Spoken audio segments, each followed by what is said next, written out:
Tollywood style star Allu Arjun, Pooja Hegde జంటగా హరీష్ శంకర్ దర్శకత్వంలో దిల్ రాజు నిర్మించిన డీజే దువ్వాడ జగన్నాథన్ చిత్రం 100 కోట్ల షేర్ సాధించిన సంగతి తెలిసిందే.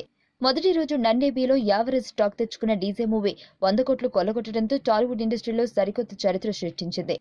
అయితే అందరూ అనుకున్నట్లుగా పవన్ అభిమానులతో బన్నీకున్న విభేదాల వల్ల పవన్ ఫ్యాన్సే ఫ్లాప్ టాక్ తెచ్చారని అంతా అనుకున్నారు.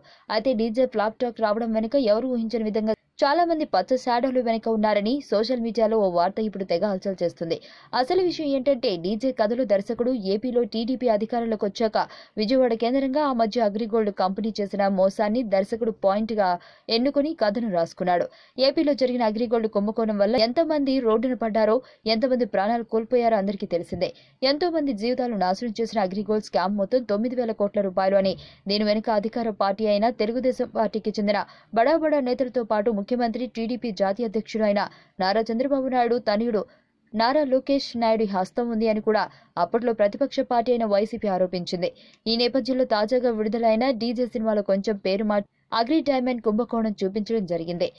అంతేకాకుండా డీజేలో మెయిన్ విలన్ అగ్రిటెక్ బినామీ రొయ్యల నాయుడు క్యారెక్టర్ అగ్రిగోల్డ్ బినామీ చంద్రబాబును పోలి ఉందని, రియల్ లైఫ్ లో బాధితులకు న్యాయం చేయకపోయినా రియల్ లైఫ్ లో మాత్రం ఈ స్కామ్ లో పాత్ర ఉన్న విలన్లు stylish star Allu Arjun court చుట్టూ తిప్పకుండా తన చేతిలోకి తీసుకుని విలన్ ను అంతమొందించి బాధితులకు న్యాయం చేస్తాడు.